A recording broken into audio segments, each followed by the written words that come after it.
ونشهد أن سيدنا ونبينا وحبيبنا وبشيرنا ونذيرنا وطبيبنا وطبيب قلوبنا وحبيبنا وحبيب ربنا محمدا عبد الله ورسوله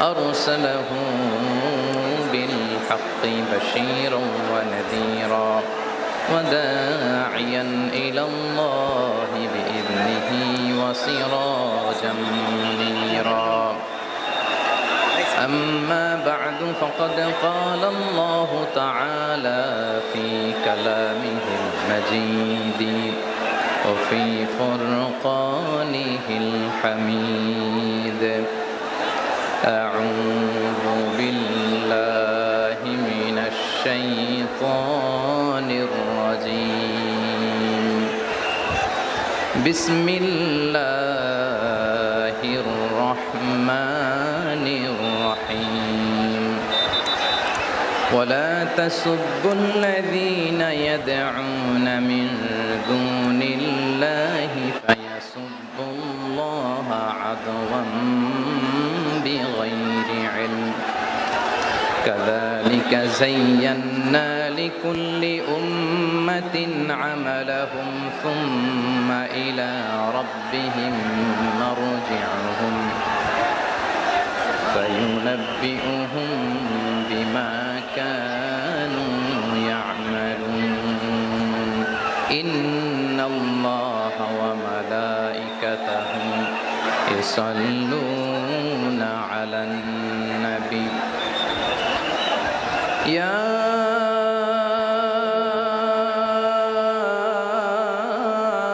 أيها الذين آمنوا صلوا عليه وسلموا تسليما اللهم صل على محمد وعلى آل محمد كما صليت على إبراهيم وعلى آل إبراهيم إنك حميد مجيد اللهم بارك على محمد وعلى آل محمد كما باركت على إبراهيم وعلى آل إبراهيم إنك حميد مجيد সকল প্রশংসার মালিককে সকল ক্ষমতার উৎসকে কেউ যেটা পারে না পারে কে কেউ যেটা দেখে না দেখে কে কেউ যেটা দেয় না দেয় কে সে আল্লাহ রাব্বুল ইজ্জাতুল জালালের দরবারে আমরা শুকর গুজার হচ্ছি আমরা সবাই আওয়াজ করে পড়ে নিচ্ছি কালিমাতুশ শুকর আলহামদুলিল্লাহ গলা ছেড়ে দিয়ে আওয়াজ করে প্রিয় লালমনিরহাটের ভাইয়ের আওয়াজ করে সবাই পড়ুন রব্বানা লাকাল হামদ হামদান কাসীরান তাইয়িবান মুবারাকান ফীহি ইয়া রাব্বি লাকাল হামদু কামা ইয়ানবাগি লিজালালি ওয়াজহিকা ওয়া আযীমি সুলতানিকা লাকাল হামদু বিল ঈমান লাকাল হামদু বিল ইসলাম লাকাল হামদু বিল কুরআন আমরা আল্লাহ রাব্বুল ইজ্জাতুল জালালের দরবারে শুকরিয়া জ্ঞাপনের পাশাপাশি আজকের এই প্রোগ্রামের ইন্তেজামিয়া কমিটি ইসলামিক সোসাইটি লালমনিরহাটকে অন্তরের অন্তঃস্থল থেকে ধন্যবাদ জানাতে চাই শুভেচ্ছা জানাতে চাই যারা দীর্ঘদিন টানা পরিশ্রম শেষে আজকে লালমনিরহাট জেলায় যেটা আমার বেসিকলি রংপুর বিভাগের প্রোগ্রাম ছিল এই ঐতিহাসিক প্রোগ্রামের আয়োজন তারা করেছে আলহামদুলিল্লাহ আজকের প্রোগ্রামে সম্মানিত সভাপতি প্রধান অতিথি বিশেষ অতিথি মঞ্চে উপবিষ্ট আপনাদের অত্র এলাকার মা ও মাটির সন্তানেরা নেতৃবৃন্দ কমিউনিটি লিডার্স লালমনিরহাট জেলার সম্মানিত ব্যবসায়ী ভাইয়েরা চাকরিজীবী ভাইয়েরা ছাত্র ভাইয়েরা ভলান্টিয়ার্স ভাইরা এবং লালমনিরহাট জেলা স্টেডিয়ামে অবস্থানরত আমার মা এবং বোনেরা, আমি আপনাদের সবাইকে অন্তরের অন্তঃস্থল থেকে শুভেচ্ছা জানাতে চাই, ধন্যবাদ জানাতে চাই যে আপনারা এত চমৎকার একটি প্রোগ্রামের আয়োজন করেছেন। প্রিয় ভাইরা, আপনারা জানেন যে আমি প্রতি বিভাগে একবার করে সফর করছি। তো সেই সুবাদে রংপুর বিভাগের প্রোগ্রামটা আমি লালমনিরহাটে দিয়েছি এবং আমি আশ্বস্ত হয়েছিলাম যে লালমনিরহাটের প্রোগ্রাম খুবই গুছালো হবে, সুষ্ঠু হবে, শান্ত হবে। সেটার নমুনা আলামত আমি দেখতে পাচ্ছি আলহামদুলিল্লাহ। সবাই খুবই সুশৃঙ্খল, লক্ষ লক্ষ তাওহীদি জনতা, পেছনে অনেকে জায়গা পায় নাই কিন্তু কোনো আওয়াজ নাই, সবাই দাঁড়িয়ে আছে। এলইডি স্ক্রিন আছে, আপনারা স্ক্রিনে দেখতে পাচ্ছেন আলহামদুলিল্লাহ। আমি সবাইকে দেখতে পাচ্ছি, মাশাআল্লাহ মাশাআল্লাহ। শান্ত হয়ে আপনারা বসুন, অল্প কিছু সময় কথা বলার সুযোগ আমি পাবো। যেহেতু আমি হেলিকপ্টারে করে এসেছি, হেলিকপ্টারগুলোর আবার একটা পলিসি আছে, সানসেটের আগে, সূর্য ডোবার আগে তাদেরকে এয়ারপোর্টে আবার ল্যান্ড করতে হয়। তো এখানে 3:30টার মধ্যে আমাকে উঠে যেতে হবে। আমি যদি বারবার আপনাদেরকে থামাতে থাকি, শান্ত হতে বলি এবং এগুলোতেই যদি আমরা সময় নষ্ট করে ফেলি, তাহলে এই যে বিশাল মহাসমাবেশ, বিশাল আয়োজন, যেখানে 2-4টা আমি বার্তা দিতে চাই, এগুলো ব্যাহত হবে। লালমনিরহাটের ছেলেরা খুব ভদ্র, শান্তশিষ্ট। আসার পর থেকে আমাকে রিসিভ করা থেকে শুরু করে, স্টেজে আনা থেকে শুরু করে, এবং আলহামদুলিল্লাহ তরুণ জেনজি শ্রোতাদেরকে আমি দেখতে পাচ্ছি, তারা খুবই কোঅপারেটিভ। সহযোগিতা করার, কোঅপারেট করার, অ্যাসিস্ট করার মানসিকতা আমার ভাইদের আছে আলহামদুলিল্লাহ আলহামদুলিল্লাহ। আমি চাইবো আমরা একটু নীরব নিস্তব্ধ পরিবেশ তৈরি করার একটু চেষ্টা করব। প্রচণ্ড রোদ, আপনাদের যেমন কষ্ট হচ্ছে আমারও কষ্ট হচ্ছে। ওনারা বলেছিল স্টেজকে সরাবে, উপরে পর্দা দিবে। আমি বললাম দরকার নাই, যেই পরিস্থিতিতে আছি আমরা বসি, শান্ত হইতে হবে। এখানে আমি শান্ত হইতে বলবো, ভলান্টিয়ার্সরা মাইক নিয়ে শান্ত হইতে বলবে, আমাদের সম্মানিত উপস্থাপক উনি শান্ত হইতে বলবে। এগুলোর অপেক্ষায় না থেকে নিজ দায়িত্বে আমরা সবাই শান্ত থাকি, যাতে লালমনিরহাটের এই প্রোগ্রাম একটা ইতিহাস হয়ে থাকে বাংলাদেশে। ঠিক কিনা বলেন? যখন আমি সময় দিব, শাউট করতে বলবো, নয়েজ করতে বলবো, তখন নয়েজ করতে হবে আওয়াজ করে। আর যখন কথা বলবো তখন একেবারে চুপ থাকতে হবে, একেবারে চুপ। মাশাআল্লাহ, হ্যাঁ ঠিক আছে, একেবারে চুপচাপ থাকতে হবে। ধুলা উড়ানো যাবে না, সামনে আগানো যাবে না। নিজের সুবিধা নিরাপত্তা বুঝতে হবে। এটা কোনো রাজনৈতিক সমাবেশ না, এখানে লাফালাফি, চিৎকার চেঁচামেচি, হাত দেখানোর দরকার নাই। হাত দেখানোর পর্ব শেষ। এখানেও ঠান্ডা হয়ে গেছে, মাশাআল্লাহ। হ্যাঁ মাশাআল্লাহ।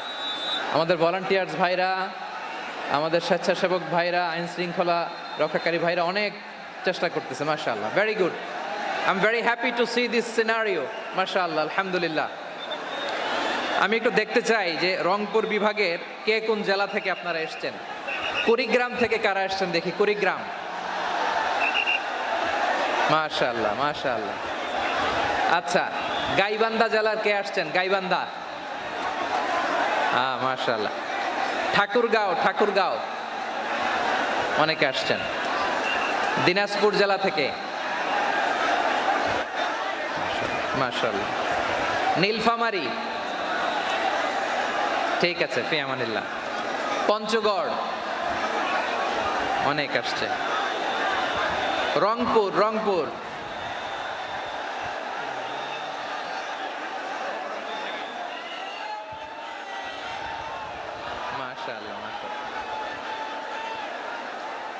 মাশাআল্লাহ, ঠিক আছে। লালমনিরহাটের কারা দেখি? লালমনিরহাট,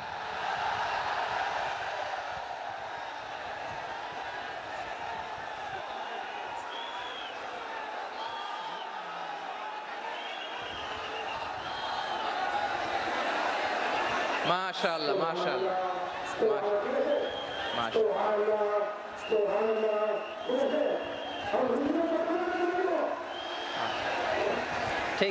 ঠিক আছে। আচ্ছা, এই রংপুর বিভাগের বাইরে থেকে অন্য জেলার কারা কারা আসছেন দেখি? তাও আছে অনেকে, মাশাআল্লাহ, ঠিক আছে। আজকের প্রোগ্রামে উপস্থিত আছেন প্রধান অতিথি হিসেবে অধ্যক্ষ আসাদুল হাবিব দুলু ভাই, সাংগঠনিক সম্পাদক বিএনপি, জাতীয় নির্বাহী কমিটির সভাপতি, জেলা বিএনপি লালমনিরহাট। বিশেষ অতিথি হিসেবে আমাদের অনেক ভাইরা এসছেন, সবাইকে শুকরিয়া জানাই। সভাপতিত্ব করছেন জনাব আব্দুল হাকিম। আইন শৃঙ্খলা বাহিনী, প্রশাসন, ভলান্টিয়ার্স, শুনেছি আমি প্রায় 5,000 ভলান্টিয়ার্স আপনারা নিয়োগ দিয়েছেন। আলহামদুলিল্লাহ, আলহামদুলিল্লাহ। অনেক গোছালো প্রোগ্রাম। আমার প্রাণ ঢালা ভালোবাসা জানবেন, আমার হৃদয়ের গহীন থেকে ভালোবাসা নেবেন, শুভেচ্ছা জানবেন সবাই। ঠিক আছে, ঠিক আছে। প্রিয় ভাইরা, আমরা আর কাল বিলম্ব না করে মূল আলোচনায় চলে যেতে চাই। আজকে যে টপিকের উপর আমি কথা বলবো, টপিকটা হচ্ছে peaceful coexistence and communal harmony, শান্তিপূর্ণ সহাবস্থান এবং সাম্প্রদায়িক সম্প্রীতি। আমাদের বাংলাদেশে সাম্প্রদায়িক সম্প্রীতি আছে না নাই? আবহমান কাল থেকে আমরা মুসলিম, হিন্দু, বৌদ্ধ, খ্রিস্টান, পাহাড়ি, নৃগোষ্ঠী মিলেমিশে একাকার, আমরা সবাই মিলে বাংলাদেশ। আওয়াজ করে বলেন ঠিক কিনা? আমাদের পারস্পরিক সম্প্রীতি, ভালোবাসা, সৌহার্দ্যপূর্ণ আচরণ, বোঝাপড়া, এটা বেশ মজবুত, বেশ মজবুত। তবে মাঝে মাঝে আমাদের এই সম্প্রীতির ভেতরে অনেকে ফাটল ধরাতে চায়। আমরা যে সুখে আছি, শান্তিতে আছি, এটা অনেকের ভালো লাগে না, ঠিক কিনা বলেন? আমাদের মধ্যে সাম্প্রদায়িক সম্প্রীতি, সৌহার্দ্যপূর্ণ আচরণ, ভালোবাসা, এটা আবহমান কাল ধরে আছে। তার প্রমাণ, আমরা তাফসিরুল মাহফিলের আয়োজন করলে আমাদের হিন্দু ভাইরা ডিস্টার্ব করে না, ঠিক কিনা? এবং আমি যদি বলি হাত তোলেন, হিন্দু ধর্মের কারা কারা এসেছেন, কত শত কত হাজার যে হাত উঠবে, আপনি অবাক হয়ে যাবেন। আমি চাচ্ছি না হাত উঠাতে। খুলনাতে সর্বশেষ যে আমি প্রোগ্রাম করে গেলাম, সেখানে কয়েকশো হিন্দু ভাই আসছে আমাদের আলোচনা শুনতে। আলহামদুলিল্লাহ। অনেক বৌদ্ধরা আসে, অনেক খ্রিস্টানরা আসে। এবার সফরেও অনেক হিন্দু ভাইরা আমার সাথে দেখা করেছে। তারা বলেছে, হুজুর আমরা আপনার আলোচনা শুনি। আলহামদুলিল্লাহ বলেন। So it's our responsibility to present our religion to our non-Muslim brothers and sisters. আমাদের অমুসলিম ভাই বোনদের কাছে ইসলামের সৌন্দর্য তুলে ধরা, এটা আমাদের দায়িত্ব। We all are the ambassador of Islam. আমরা প্রত্যেকে দায়িত্বশীল, আমরা প্রত্যেকে এক একজন ইসলামের অ্যাম্বাসেডর। আলহামদুলিল্লাহ বলেন। এজন্য এমনভাবে দ্য বিউটি অফ ইসলাম, ইসলামের সৌন্দর্য আমাদেরকে ফুটিয়ে তুলতে হবে, যাতে করে নন মুসলিমরা শাহাদা পড়ে, কালিমা পড়ে মুসলমান হয়ে যায়। অনেক নন মুসলিম ভাই বোন আমাদের হাতে শাহাদা পড়ে, কালিমা পড়ে মুসলমান হয়েছে, অনেক। সো আমরা যেন ইসলামের বিউটিটাকে তুলে ধরতে পারি এবং এই যে সম্প্রীতি, এটাকে যেন আমরা অটুট রাখতে পারি।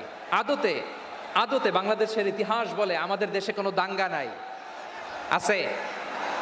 লালমনিরহাটের ভাইয়েরা আওয়াজ করে বলেন, আমাদের দেশে হিন্দু মুসলিম দাঙ্গা আছে? আমরা ভাই ভাই, আওয়াজ করে বলুন তো, আমরা কি ভাই ভাই? কিন্তু কিছু দুষ্ট লোক আছে, তারা আমাদের সম্পর্কের মধ্যে ফাটল ধরাতে চায়, ঠিক কিনা বলেন? মাঝে মাঝে ঝগড়া লাগাতে চায়। দেখবেন পত্রপত্রিকায় দেখা যায় বিভিন্ন ধর্মীয় উপাসনালয়গুলোতে হামলা চালানো হয়। এগুলো রাজনৈতিক উদ্দেশ্য প্রণোদিত, এগুলোর সাথে ইসলামের কোনো সম্পর্ক নাই। এজন্য এই দুর্বৃত্তদের ব্যাপারে আমাদের সাবধান থাকতে হবে। আমরা সবসময় যেমনি ঐক্যবদ্ধ, ইউনাইটেড, আমরা যদি এরকম ইউনাইটেড থাকি, এই সমস্ত দুর্বৃত্তদের কালো হাত ভেঙে দিতে আমাদের 1 ঘন্টাও লাগবে না। চিল্লায় বলো ঠিক কিনা? আমরা সংঘবদ্ধ থাকবো। এই যে আমাদের পিসফুল কোএক্সিস্টেন্স, শান্তিপূর্ণ সহাবস্থান। হিন্দুরা পূজা করে, যেদিন হিন্দুদের পূজা অনুষ্ঠান, আমরা ওই দিন তাফসির মাহফিল করি না, ঠিক কিনা বলেন? যেদিন আমাদের তাফসিরুল কোরআনের প্রোগ্রাম, ওই দিন আমাদের হিন্দু ভাইরা ডিস্টার্ব করে না। সুবহানাল্লাহ। হিন্দুদের পূজা অনুষ্ঠানে মাদ্রাসার ছাত্র যে পাহারা দেয়, গোটা বিশ্বে এরকম দৃষ্টান্ত, নজির বিরল, ঠিক কিনা বলেন? আইন শৃঙ্খলা বাহিনীর পাশাপাশি মাদ্রাসার ছাত্ররা যে সেখানে পাহারা দেয়, গোটা পৃথিবীতে এই দৃষ্টান্ত আপনি পাবেন।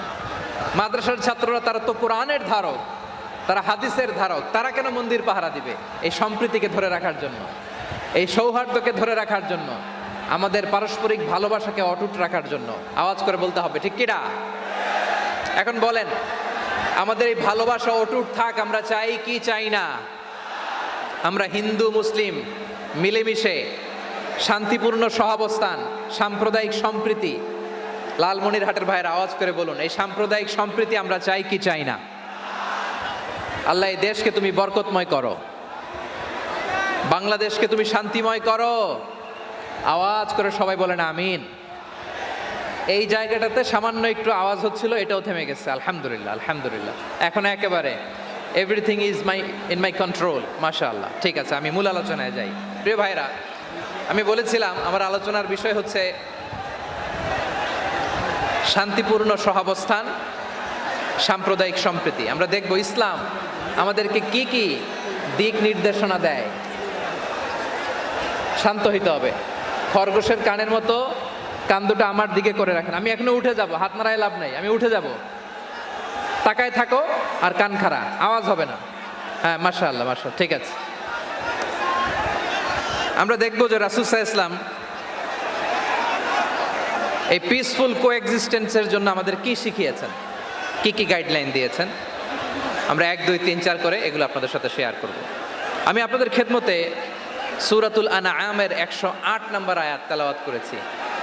এখানে আল্লাহ রাব্বুল ইজ্জা ওয়াল জালাল তিনি ইরশাদ করছেন, ওয়ালা তাসুব্বুল্লাযীনা ইয়াদউনা মিন দুনিল্লাহি ফায়াসুব্বুল্লাহা আদওয়াম বিগাইরি ইলম কাযালিকা যায়্যান্না লিকুল্লি উম্মাতিন আমালাহুম সুম্মা ইলা রাব্বিহিম মারজিউহুম ফায়ুনাব্বিউহুম বিমা কানু ইয়ামালুন। রব্বুল আলামিন বলেন, গোলাম ও আমার ইমানদার বান্দারা শোনো শোনো, ও আমার বিশ্বাসী বান্দারা শোনো শোনো,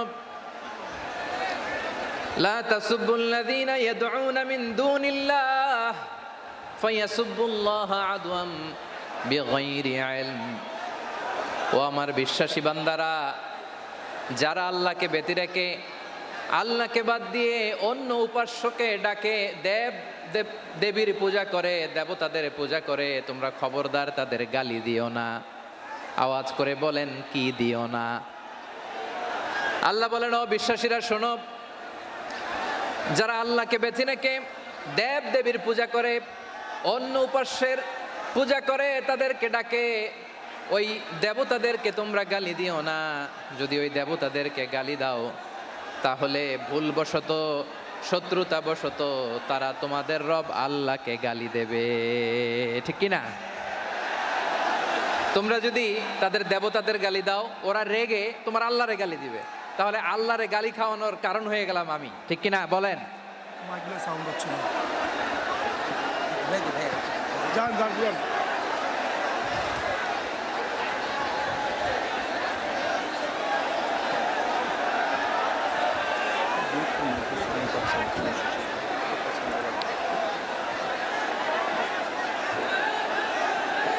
সম্মানিত ভাইয়েরা, এত বিশাল প্রোগ্রাম, মাইকের একটা সেটআপ থাকে, তারগুলো অনেক সময় নড়ে যায়, ধাক্কা ধাক্কিতে ডিসপ্লেস হয়, একটু ঝামেলা হবে।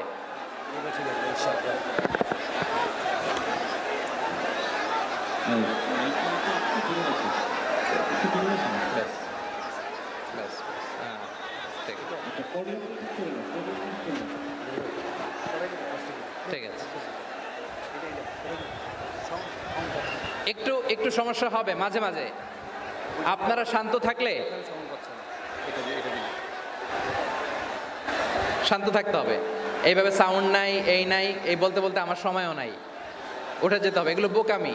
এই বিভাগীয় প্রোগ্রামগুলোতে যাই, চিৎকার চেঁচামেচি করে তোমরা আসো, সময় শেষ, আমাকে উঠে যেতে হয়। আমরা তো বঞ্চিত হলাম। গুরুত্বপূর্ণ অনেক কথা শোনাবো তোমাদের, অনেক। প্রিয় ভাইরা, আপনারা শান্ত হয়ে বসুন, শান্ত হয়ে। রব্বুল আলামিন বলেন, খবরদার বিশ্বাসীরা, আল্লাহ ছাড়া যারা অন্যান্য উপাস্যদেরকে ডাকে, দেবতাদেরকে ডাকে, তাদেরকে তোমরা গালি দিও না। ওই সমস্ত দেবতাদেরকে যদি তোমরা গালি দাও তাহলে তারা আল্লাহকে গালি দিবে, ঠিক কিনা বলেন? আমরা দেবতাদের গালি দিলে ওরা আল্লাহকে গালি দিবে। রব্বুল আলামিন বলেন, খবরদার দেবতাদেরকে গালি দিও না, তাহলে ওরা তোমার রব আল্লাহরে গালি দেবে।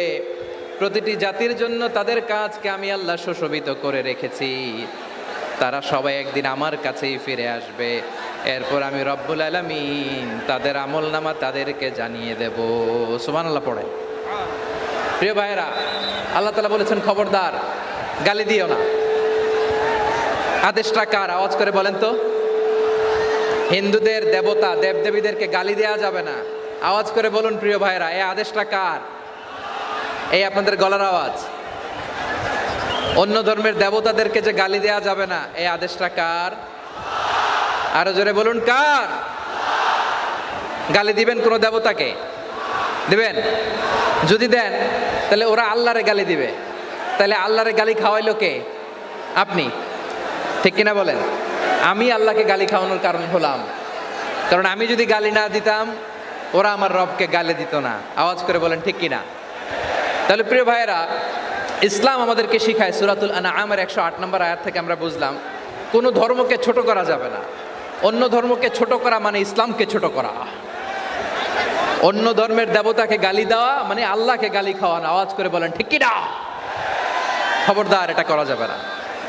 আর অন্য ধর্মের দেবতাকে যদি আপনি গালি দেন, ওরা ইসলাম থেকে দূরে সরে যাবে। যাও ইসলামের প্রতি আকৃষ্ট হয়েছিল আর কোনোদিন ইসলামের ধারে কাছে আসবে না। আওয়াজ করে বলেন ঠিক কিনা? এজন্য কখনো কোনোদিন অন্য ধর্মের দেবতাদেরকে গালি দেওয়া যাবে না। অন্য ধর্মের কোনো দেবতাদেরকে আমরা গালি দিব না, গালি দিব না, বরং ইসলামের beauty, the beauty of Islam, ইসলামের সৌন্দর্যকে আমরা তুলে ধরব। আমরা যদি বিশ্বনবী সাল্লাল্লাহু আলাইহি ওয়াসাল্লামের জীবনের দিকে তাকাই, তাহলে আমি দেখব বিষ্ণু ইসলাম মক্কাতে কিংবা মদিনাতে অন্য ধর্মের লোকদের সাথে খুব পিসফুলি লাইফ লিড করেছেন। হোক মুশরিক, হোক খ্রিস্টান, হোক ইহুদি, বিশ্বনবী সবার সাথে মিলেমিশে ছিলেন। আলহামদুলিল্লাহ বলেন। ইসলাম হচ্ছে পিসফুল রিলিজিয়ান। অন্য ধর্মের প্রতি সহনশীলতার সবক ইসলাম আমাদেরকে দেয়। কিন্তু প্রতিটি মুসলিমের এটা মনে রাখতে হবে, আল্লাহর কাছে পছন্দনীয় গ্রহণযোগ্য ধর্ম, জীবনাদর্শ একটি, সেটা হচ্ছে ইসলাম। আওয়াজ করে বলেন সেটা কি? লালমনিরহাটের ভাইয়েরা আওয়াজ করে বলুন, আল্লাহর কাছে মনোনীত ধর্ম একটি, সেটা কি? এজন্য রব্বুল আলামিন বলেন ইন্নাদ-দীনা ইনদাল্লাহিল ইসলাম, আল্লাহর কাছে মনোনীত গ্রহণযোগ্য অ্যাকসেপ্টেড ধর্ম মতাদর্শ একটা, সেটা হলো ইসলাম। ইসলাম ছাড়া অন্য কোনো ধর্ম যদি কেউ তালাশ করে, তার ওই ধর্ম আল্লাহ গ্রহণ করবে না। ومن يبتغي غير الإسلام دينا فلن يقبل منه وهو في الآخرة من الخاسرين. Whoever seek anything except Islam, that won't be accepted from him, and he will be loser in the day of judgment. কিয়ামতের দিন ইসলাম ছাড়া কেউ যদি অন্য কোনো ধর্ম তালাশ করেছে দুনিয়াতে, তার এই মতাদর্শ গ্রহণ করা হবে না। and he will be loser, সে হবে লুজার, ক্ষতিগ্রস্ত, হাই হাই কোম্পানির ম্যানেজার। ওর আমও শেষ, সালাও শেষ। আওয়াজ করে বলেন ঠিক কি না? এজন্য ইসলাম পেয়ে আমরা খুশি না বেজার? প্রত্যেক নামাজ শেষে আমরা আল্লাহরে বলি, আল্লাহ রাদিতু বিল্লাহি রাব্বা ওয়া বিল ইসলামি দীনা ওয়া বি মুহাম্মাদিন নাবিয়ান ওয়া রাসূলা। ও আল্লাহ, তোমারে রব হিসেবে পেয়ে আমরা খুশি। ও আল্লাহ, ইসলামকে ধর্ম হিসেবে পেয়ে আমরা খুশি। বিশ্বনবীকে আমাদের রাসূল পেয়ে আমরা খুশি। ঠিক কিনা বলেন? ইসলাম ছাড়া অন্য কোনো ধর্ম আমরা গ্রহণ করব না। ঠিক কিনা বলেন? আল্লাহর কাছে অ্যাকসেপ্টেড রিলিজিয়ান একটা, সেটা ইসলাম। তো বিশ্বনবী সাল্লাল্লাহু আলাইহি ওয়াসাল্লাম মক্কাতে কিংবা মদিনাতে খুব পিসফুলি এক্সিস্ট করেছেন, যে কোনো ধর্মের সাথে মিলেমিশে চলেছেন। তার প্রমাণ আমরা যদি রাসূল সাল্লাল্লাহু আলাইহি ওয়াসাল্লামের বায়োগ্রাফির দিকে তাকাই, তাহলে দেখব তিনি মুশরিকদের সাথে পিস ট্রিটি করেছেন, শান্তি চুক্তি, পিস ট্রিটি, পিস এগ্রিমেন্ট। আপনারা হুদাইবিয়ার সন্ধির নাম শুনেছেন? আমার লালমনিরহাটের কলিজার টুকরা ভাইয়েরা, হুদাইবিয়ার সন্ধির নাম আপনারা শোনেন নাই? ষষ্ঠ হিজরিতে বিষ্ণু ইসলাম মুশরিকদের সাথে এই ট্রিটি করেছেন, চুক্তি। কাদের সাথে? মুশরিকদের সাথে। আমরা তো মুসলমান বসতে পারি না। আমরা দুই মুসলিম ভাই একসাথে বসে চা খেতে পারি না, গল্প করতে পারি না। বিষ্ণু ইসলাম মুশরিকদের সাথে ট্রিটি করেছেন, হুদাইবিয়ার সন্ধি। এই সন্ধির আগে মক্কা থেকে কেউ মদিনায় যেতে পারে না, মদিনা থেকে কেউ মক্কায় যেতে পারে না, কিন্তু এই সন্ধির পরে ট্রাফিক স্বাভাবিক হয়ে গেল। মক্কার লোকেরা মদিনায় আসতে পারে, মদিনার লোকেরা মক্কায় আসতে পারে। এটাকে বলে সুলহে Hudaybiyyah, the peace agreement of Hudaybiyyah, শান্তি চুক্তি। আমরা পৃথিবীতে এখন অনেক শান্তি চুক্তির নাম শুনি, এগুলো সব the piece treaty of Hudaibiya থেকে কপি করা। আল্লাহু আকবার। তাহলে বিশ্বনবী সাল্লাল্লাহু আলাইহি সাল্লাম তিনি যে শান্তিপূর্ণ সহাবস্থানে বিশ্বাসী ছিলেন, মুসলমানেরা যে অন্য ধর্মের প্রতি সহনশীল, তার প্রমাণ হচ্ছে এই পিস ট্রিটি। শুধু তাই নয়, মাইকের সাউন্ডটা একটু বাড়াই দিতে হবে, খুব দুর্বল, একটু মজবুত করতে হবে, আর একটু ক্লিন করতে হবে, আর সবগুলা জায়গায় সাউন্ড যাচ্ছে কিনা একটু ক্রস চেক করতে হবে। হ্যাঁ, পাবেন পাবেন, দিচ্ছে mic operator, he is trying his level best, দিচ্ছে। মাইক অপারেটর যিনি আছেন, প্রতিটি জায়গায় প্রতিটি সাউন্ড বক্সে যেন আওয়াজ পাওয়া যায়, একটু ক্রস চেক করেন, সাউন্ডটাকে একটু স্ট্রং করে দেন। হ্যাঁ, ঠিক আছে, মাশাআল্লাহ। এদিকে তাকান, এদিকে। মক্কার পার্ট গেল, পিস এগ্রিমেন্ট করলেন, শান্তি চুক্তি। বিষ্ণু ইসলাম মদিনায় যেয়ে কি করলেন?